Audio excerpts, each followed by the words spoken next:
Today, our 10 ways, we're moving through them.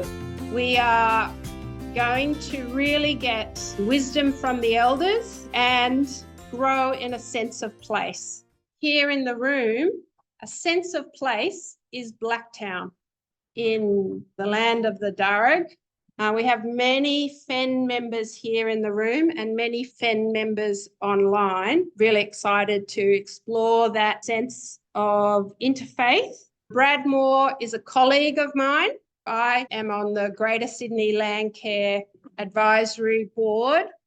Brad is a Darug elder, or his mum, Auntie Ros, is the elder. I'm not sure if Brad's yet through the system, but Brad is working in this space to bring wisdom for us as faith communities to understand Aboriginal spirituality. And he was just so excited that this event was happening, but it clashed with the massacre commemoration happening right at this time that Brad is part of. Today is about country and really encouraging us as faith communities to go out to our local elders and really build their knowledge into our faith practices. I know we've come from lots of places, so think about your place. You may have a beautiful relationship with your elders, and they may have their own sense of country. And for us, it's bringing an understanding of country into our faith practices, our faith traditions. And for me, it's treading gently, walking harmoniously with each other and with land. I just want to share with you that in that conversation with Brad, he is very happy for his close colleagues to take on the role of acknowledging country. And acknowledgement can be done by those in community. It's not about always asking the elders to come, but it is the relationship that has meant that Brad is very comfortable for me to give this acknowledgement. I know we are missing out on something, but for us in FEN, this is the actual something to consider. And so I give this acknowledgement from Brad. Today we are meeting in the country of the Darug people, the First Nations people that held a deeply complex and intimate relationship with the land and waters here since their creation time. It is also important to reflect on the truth that the Darug never willingly surrendered this land or ceded sovereignty over it. For time beyond counting, the Darug respected, cared for, and nurtured country. And in turn, their country, Wayan, nourished and inspired them.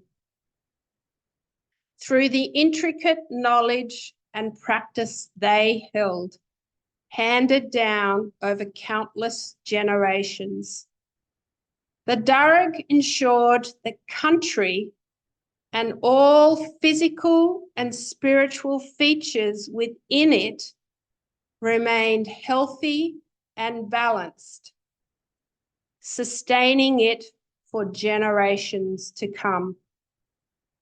For the Darug, their country contained their ancient living places, areas of ceremony and spirit, resource collecting sites, as well as significant connecting pathways to their neighbours and kin. Pathways still present, albeit buried beneath roads. The lives, histories, and country of this community were dramatically and irreversibly changed with the arrival of British colonists onto their territory soon after the fateful events of January 1788. The impacts on the people and their country in those early years were catastrophic, continuing into the existence of the direct generations that followed, the effects of which still reverberate today. Oral history and written records show that these people resisted invasion in multiple ways, holding on to their country and way of life as long as they could, in the face of an ever-expanding and aggressive British colony. Sadly, the full and complete story and relationship of this community with their country may never truly be known.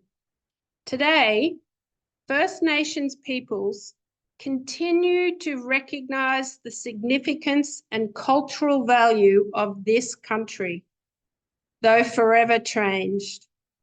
Recognizing and remembering this history and the legacy that remains holds central importance in the work of land care and bush care in this area, seeking to maintain or regain much that has been lost over more than 2 centuries. Key to this is hearing First Nations voices to inform, guide, and interact with us in order to work together and care for country in ways it was from the beginning.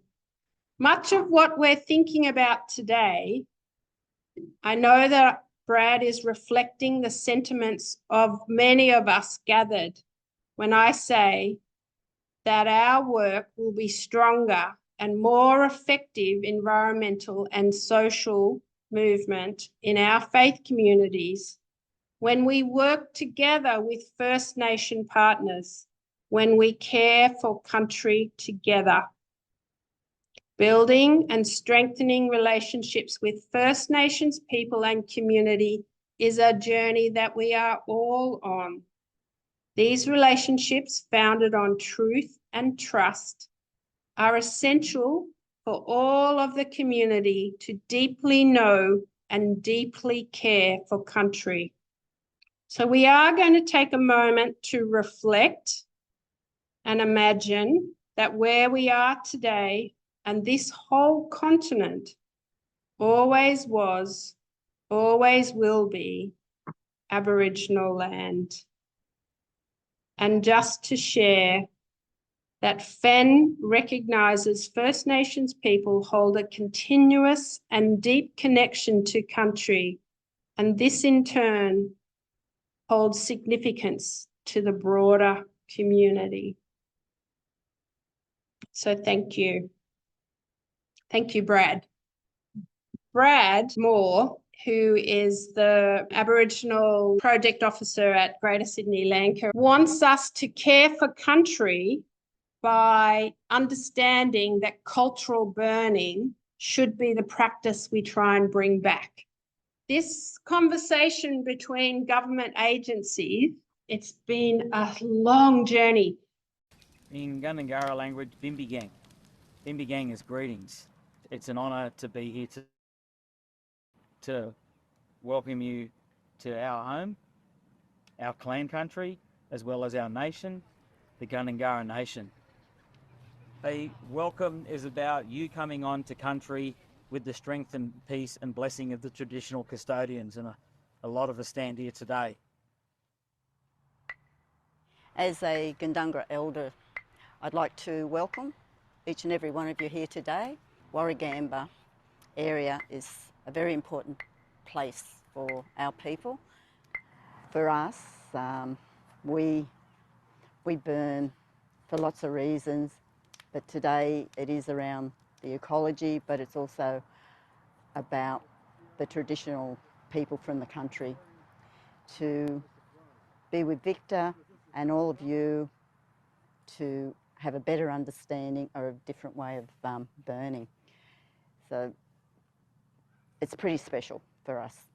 So if we all go on this same journey together, make it easier hopefully for other Aboriginal people across the country who live in areas like us to actually be part of looking after their country. That's a new beginning. As we continue to evolve as humanity on this globe, is that people are part of the landscape. And people come from country. And that's why the land and people were able to be sustainable for 40,000 years or more. Incredible. But once we start doing this work, you'll start to see many places become more resilient and more manageable through wildfire times, and more importantly, prepared. Not only will we bring the identity back for country, but also bring your identity back for people. And together, you'll see improvements socially and environmentally. And this is just the seed. People will realise the way we burn country, it's not like a hazard reduction burn. We need to have the opportunity to be able to manage country the way our ancestors did. The fire that we do is good for country and it's a safe fire. In our history in this country, we did some damage to our connections, hey? And it takes a bit of time to get all those connections to come back together. So on Gundungurra country, the clapsticks are used to welcome.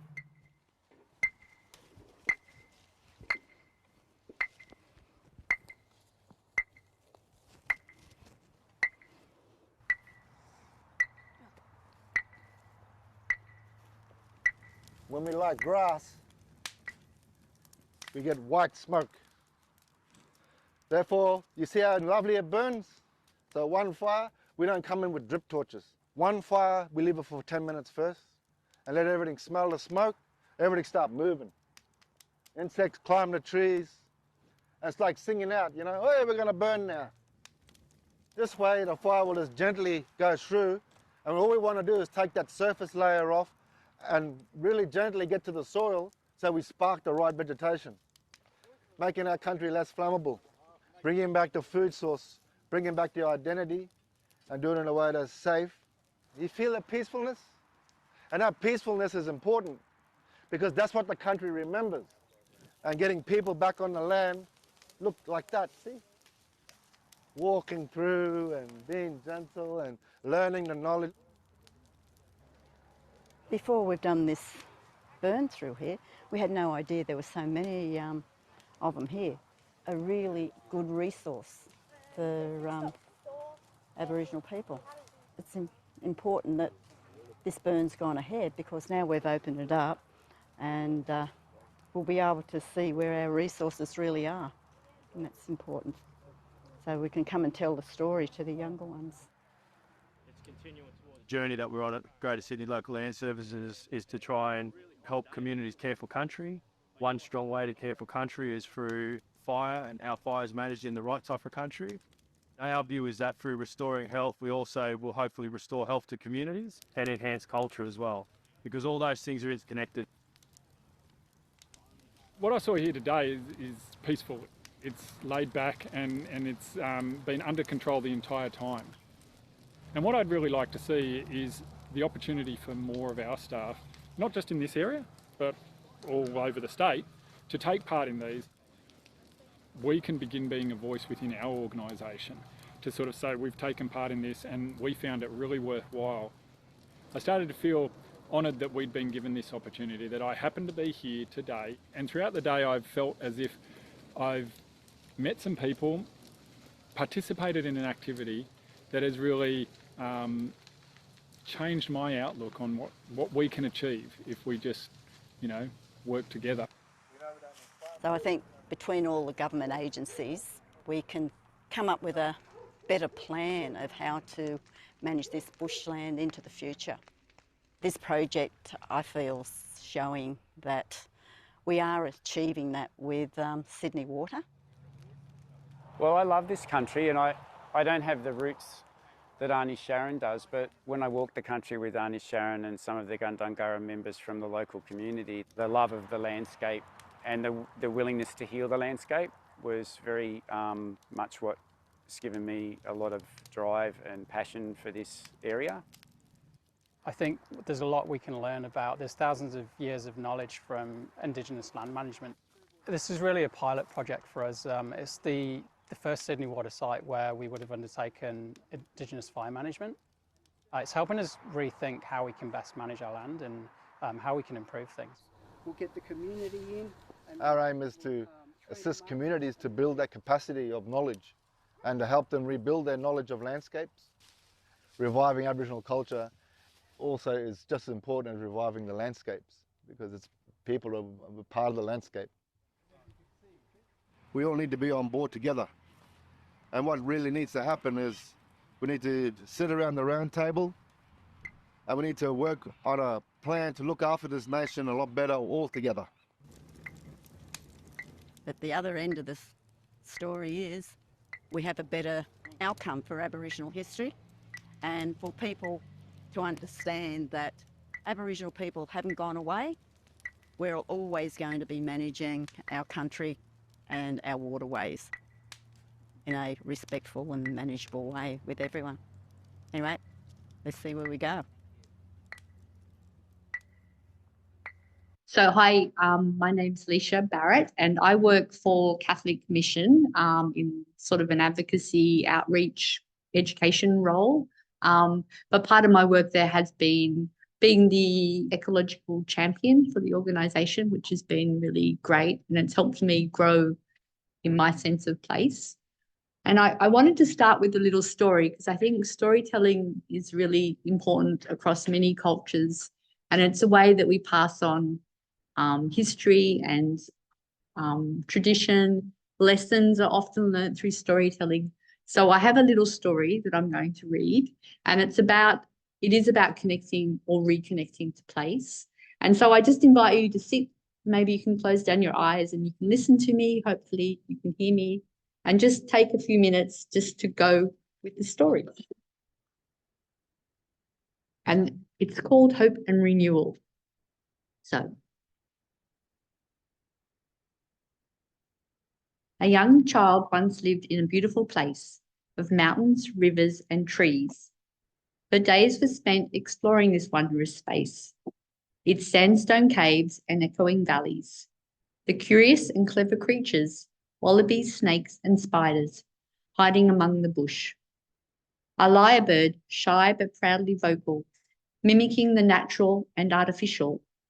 A magpie, a lawnmower, a pogo stick. This child grew to know the seasons of this place.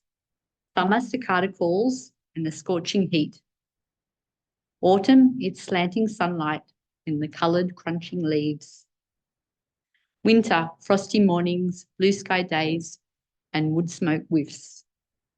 And the sweet perfume of spring, a swooping territorial magpie. She grew in body, in belonging, knowing that she was not separate from, but a part of all this wonder. No more special than the little ants on their march, or the giant trees reaching to the heavens. Sadly, and in a twinkling, there was less time to just be, or to roam the wild places. She had a job, a family, her own home to care for. She forgot about her bigger home, the one that she shared with all of creation. She forgot to love and care for it. Until one day she saw her children playing outside, moving sticks to make way for a caravan of ants. A field of memory awakened, and joining them on the earth, she sensed her body lighten, her breath calm, her wrinkles smooth. She felt renewed in love and wonder for all of creation, and she vowed to always remember about this wondrous place, our common home. So that's my own personal story, really, of memories that I have from my childhood, growing up in the Blue Mountains, lands of the Darug and Gundungurra people. And I spent so much time wandering in the bush. We didn't have a car. The bush was our backyard. So I was really blessed to have that upbringing, and I think it's helped to help me have the connection to place that I have now. So I do think like that storytelling is so important, and to be able to pass that on through the generations as well. It's a big part of many cultures, and yeah, I think it's an important thing. So maybe you all have a special place in nature that you like to go, or something that you remember from your childhood. And I encourage you to hold on to those memories and to keep them, and maybe to share them with people in your networks. Here are some photos from just some local photos from some of the bushwalks that I've been on. There was a time just after the 2020 bushfires where the flannel flowers were so prolific for like a couple of years, and it shows. I think that makes me think about the video that we just saw from Brad, and how fire ignites things in the soil that aren't always there. So, you know, the flannel flowers in the upper mountains, there were pink flannel flowers for a time that haven't been seen for many years. So the importance of fire to regenerate the soil is very true. And I just wanted to come back. We're here with the Faith Ecology Network, and just to think about the word ecology and how it comes from the Greek word that actually means home or place to live. So coming right back to those roots, and about ecology being the study of the relationships. So it is about relationships, and recognizing that interconnectedness and our interdependence. So the balances between our relationships.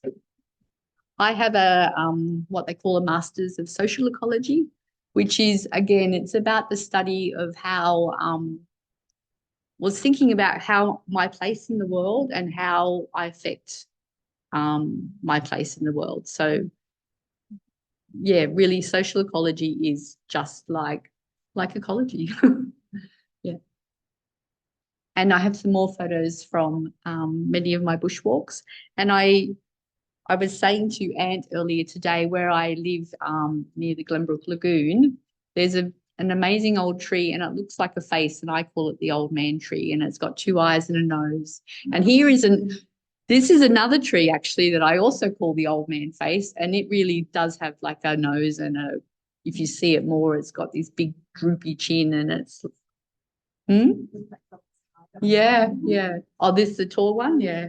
That's a place where I always like to stop, and I can look out over the valley, and I always like to stand there for a minute and just, I suppose, have a moment to reflect or to contemplate.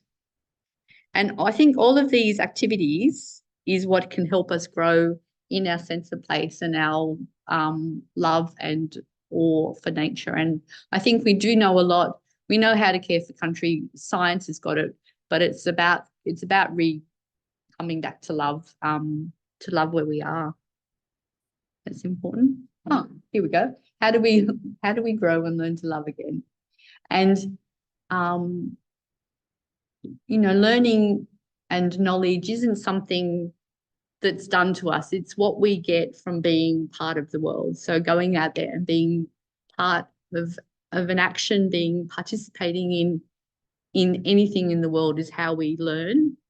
And that way of knowledge, that embodied view of knowledge, is what allows a real expertise for the voices that are often not heard. So the Indigenous, the women, the artists in the world. So listening or learning and being part of all of those things helps us all learn and grow in our love, our sense of love, for sure. So I want to zoom into where I live, and live in Glenbrook. And maybe if I use the mouse. Yeah. Is the mouse working on this screen? Oh yeah, okay, I can see it. So there's my house there. Can you see where the mouse is pointing? Yeah. And here is Glenbrook Lagoon, where they were meant to do a cultural burn on Friday, but it didn't happen for some reason. And they have done a cultural burn there before, which is really interesting. And you can see, you might not be able to see, but there's some creeks. So the back of my house actually runs down to Lapston Creek. And then from there, all of those creeks join up to the Nepean Hawkesbury River. And all of this area over here is a lot of bushland. And then this is more a zoomed in version where you can see the Glenbrook Lagoon, and my house is right here. Can you see that? And currently there's a group of bush care at Glenbrook Lagoon. They meet once a month, and they've been working there for a long time around all of that bush. They've been part of the cultural burn that's happened there. But for a long time, I walked down this little lane. Sorry, I've lost my mouse. There it is. Yeah. At the end of my street, there's this little lane. And when I was a child growing up, because I lived not just on the other side of the lagoon, there was no name for this lane. It was just a bit of the bush that we walked through to get to go to school or wherever we were going. And there was a horse there at one stage, and we built cubby houses. But over time, this little bit of bush had become quite prolific with weeds and things. And I approached council and said, can we set up our own bush care group just for this area? And after a lot of back and forwards and badgering, eventually council came on board. And so for the last probably 4 or 5 years, we've had our own bush care group called the Cadola Lane Bush Care. And we only meet once a quarter. But in the 4 or 5 years that we've been meeting once a quarter, the change in that area of bush has been immense. And it's been a great way to connect with other neighbours and meet new people, connect with the turtle project that's been happening at the lagoon. So when you start to do these things, you know, the networks just grow and grow, and you meet more and more people. And just the change in the bushland there has been really great. There's all these new little native violets, and all of the noxious weed is now gone. We've done some sessions where we've planted some natives. That's another photo of one day when we were doing some planting. And I should have had a more up-to-date photo, because I realise now what looks quite bare is all now really, really lush and full of beautiful plants and everything that's just come back after working there.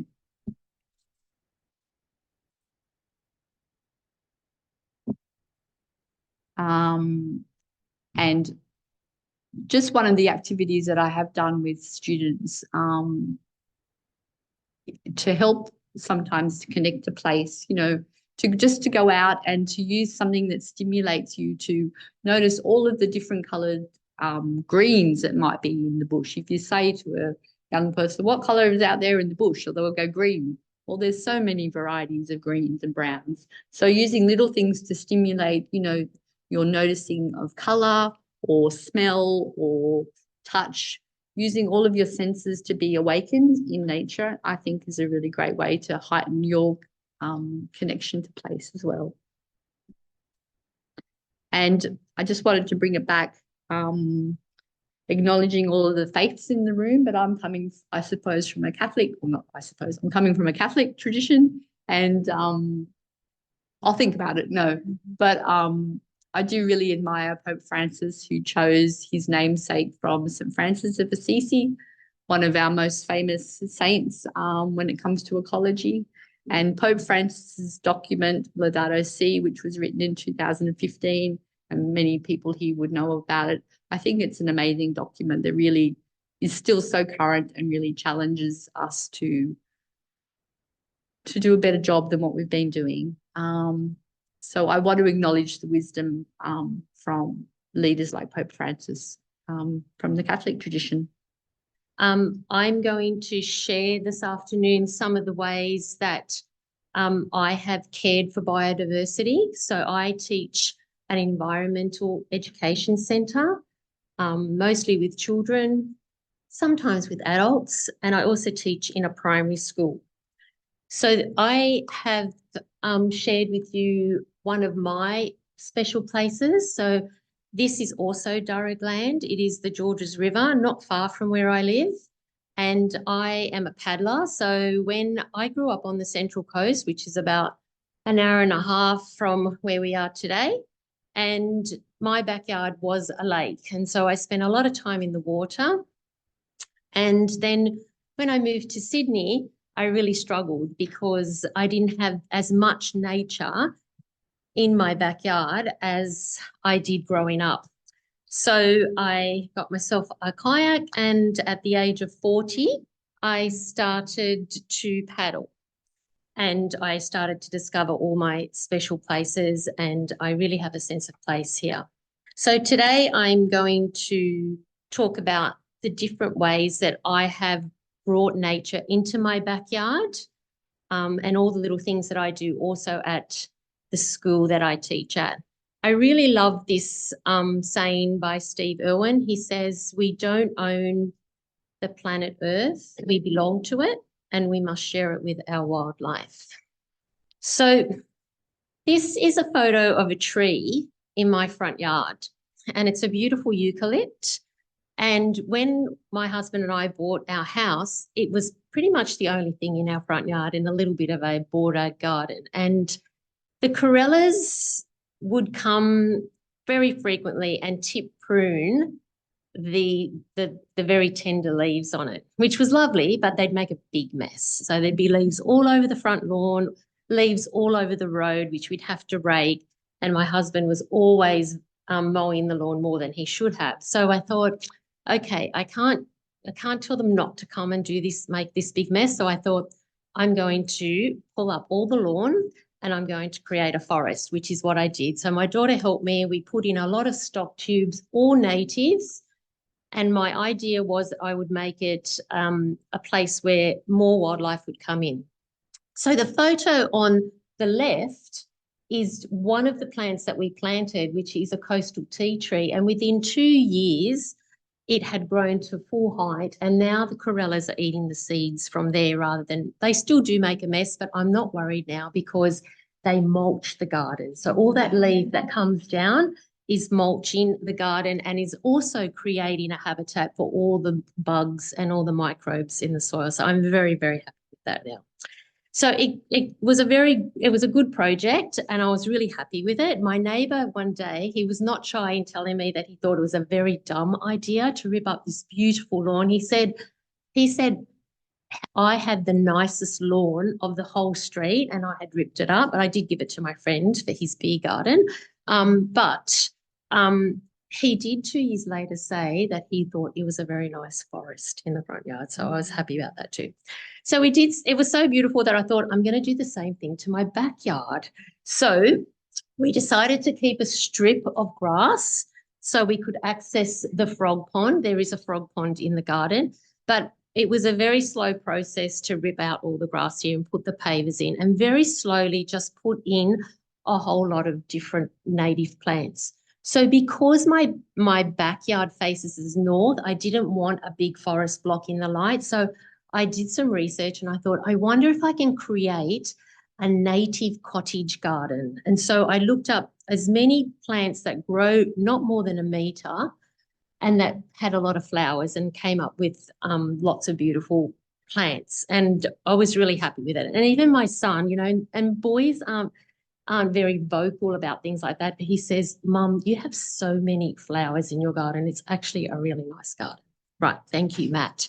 So once I had established this garden, I noticed how many things suddenly came into the garden. So we had so many pollinators, things that I didn't even know what they were, and I had to look them up. The cuckoo bee, which is that bright, vivid blue insect there. The damselflies came in, different birds, the coel. I'd never had a coel in the backyard before, butterflies. And once we had put all the mulch down and it thickened up, the garden really became quite bushy, we had the blue tongues. And we've had them every year. I think we had them in the garage at one stage because I saw scats there, but their babies are there as well. So, you know, there's that saying, don't waste time chasing butterflies, create a garden and they will come. And I think that means something different. But in this aspect, it is quite true. So I'm going to talk a little bit about native birds. And I do have some videos here, which I didn't want to really show you, but the pictures there are great. So this is a bowl of water that we placed in our school. We just put it in there and I asked the students just to change the water regularly because we didn't want stagnant water in the bowl to create disease and also to pass on the beak and feather disease that some cockatoos get. And it was interesting how many different birds would come down for a bath. So in that first one at the top, the children were really familiar with the rainbow lorikeet, but they weren't familiar with the musk lorikeet, which is the one on the right, which is a little bit smaller. And then the scaly-breasted lorikeets were another one that we had never seen in our school, because they're suddenly now coming down to our level. They're always up in the trees because we have this beautiful playground that is full of very big eucalyptus trees, and we really just get the big birds. And we would always hear them, but we wouldn't really see them. We have a great principal, and I asked her if we could get binoculars, and she said yes. And so we now actually spend time looking at what birds are actually in the really high branches of the eucalypts feeding on the flowers. The magpies we absolutely love, because probably 5 years ago we had a really awful magpie that actually drew blood on a lot of the children. We had to ask national parks to come and take it away, and we got a new one that is just beautiful. And now he's perches on the canteen, and our canteen lady gives him a little bit of food and he takes it up to the babies. So we never have had swooping magpies at all. And we tell the kids, don't throw anything because they remember your face. And if you throw something, they'll come and swoop at you. So, you know, it's amazing what just a bowl of water will bring down to your level. So we had this problem, big trees and big birds like kookaburras and magpies, and no little birds. So this is a New Holland honeyeater, which is found along the east coast, but we do not have this bird in our area because we only have a big trees, big eucalypts. And so our new project is to now create this wildlife corridor of very dense shrubs and grasses, with the hope that we can bring in some smaller birds. So this New Holland honeyeater, all these photos are mine, by the way. This one I took when I was at Cranbourne Botanical Gardens down in Victoria last year. And I've never seen one that still. I was very excited to take a photo of it. But, you know, only on Friday, I actually took this photo yesterday in the rain. We've planted about 60 more native plants to try and make this really, really dense, like another little forest, I guess. So we'll see what happens. And we just want to really just recreate the bush so that these little birds come in.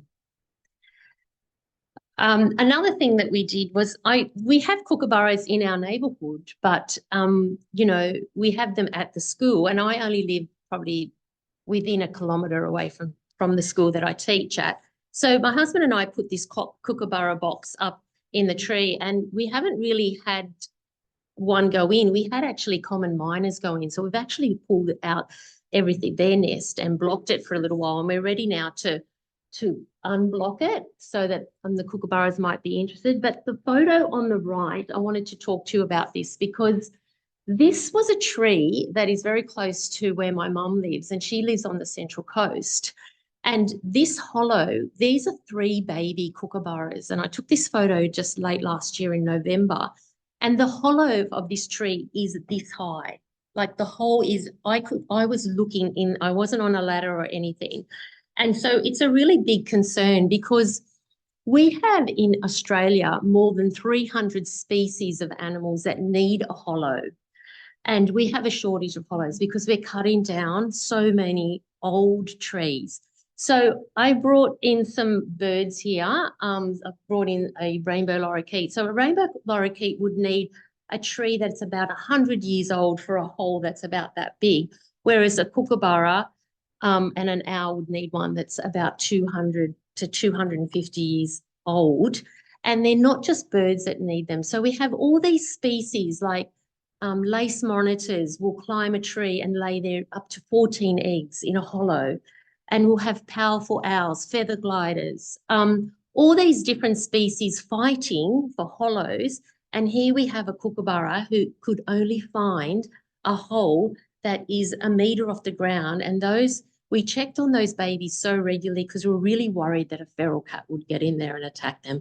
But happy to say that the last photo I took, it was empty, and we'd watch them get their blue feathers. So it was a really happy story, happy ending. The other thing I wanted to talk to you about, nesting materials. So I have some, I've just brought it here so that people online can see. So we have a nest here, and there really are things in this nest that shouldn't be in here. So there's one on the table that has fishing line in it, and this one has bits of plastic as well. So one of the things that I do with the students is we make these nesting baskets. So we just get gutter guard, and with raffia, I just make a little basket, and then we bring in, this is kangaroo grass that's dried, or shredded paper, bits of wool, some natural materials. And we then hang them up in the trees, and then we spend the year watching the birds come and pull all the nesting materials out. So this is another way of just helping the birds with their nesting materials, instead of getting something that might get tangled up around their beak, like fishing line. So that was another simple way that we can kind of care for our wildlife. How am I going for time? Okay. Right. A few other things. I'm going to talk about elements, things that garden elements you can put into your garden that will bring nature in. So the mulch was great in the garden and the logs for frogs and lizards. We put this frog pond in at school, which has had tadpoles, but you don't need a big pond like this. If you've got a bowl, this is a bowl that I put in my backyard, and we just put bamboo in it for the frogs to hide in. And we put some pipes in our garden. That blue-tongued lizard every winter will go in there and just hang out there on cold days, but always come out on sunny days. So there's just some simple things you can do just to bring in the nature. And the COVID project for me was providing, Airbnb hotels for our solitary native bees. So we have about 1,700 species of native bees, and only about 11 of those species live in a hive. The rest of them are all solitary. And so they need these little holes where they can go in and lay their eggs. So it's really easy to make one of these. Like, I picked up a doll's house on the side of the road that someone was throwing out, and we changed it into it. And that's a little mast bee up in that top corner as well. Oh, and there they are too. They all cap them. There's the little bees in there. So that's what my garden looks like at the moment at the back. So it was just lawn to start off with, but now there's a lot of different elements in there, places where birds can come, different types of animals, and it's a real joy to just go out there. So now, where I was really a bit upset coming to Sydney and not having all the nature, I've just created it. You can create it to bring nature into your backyard. Oh, okay, so I'll stand here. So it's a great question. And there is a lady who has got a website, and she lives in an apartment, and she has all these plants in pots, and there are quite a lot of natives that are happy to be in a small pot. My daughter lives way up in far north Queensland, and when she left, she asked me to look after her lemon-scented tea tree, and it was in a pot, and it's been in a pot for now 5 years, and it flowers, and I look at it and it's like taller than me, but the pot's like, I think it's quite happy to have its roots squashed into a pot. There are so many plants. Let's do a bit of research, but I think you can do a balcony. If you have a balcony, or some indoor plants aren't going to bring the birds in, but if you've got a balcony, you can work. Yeah. So Peter has set up this 10 Ways to Care for Biodiversity website. And so this is a way of rolling out the 10 Ways to Care for Biodiversity. And as you can see, it's a framework for communities to listen and learn, reflect and contemplate, and act together. And it draws from First Nations peoples, from scientists, activists, community groups, and faith traditions to inspire and guide us to care for biodiversity. And our faith traditions, our various faith traditions, and the scientists do have something in common. We listen and learn from each other. We share a sense of wonder at the natural world. So with the 10 ways that we've mentioned there, one of our FEN members commissioned an artist to design that poster. Basically, the framework lists the 10 ways which you can see on the posters. So there's the 10 ways. But in the guide, listen and learn, reflect and contemplate and act. So if you go to the website, you'll see, for example, wisdom from the elders, which we featured today, is a suggestion of something you can do. Learn about the First Nations people where you live, which we did today. But you can go and then reflect and contemplate. So these are things you can do in your groups. Learn to acknowledge country, and do that at your place of worship. And then action, find out who the local First Nations people are from your local land council. Join in NAIDOC or Sorry Week events. And then what we want to actually do is get you people to do these things and feed them back to us.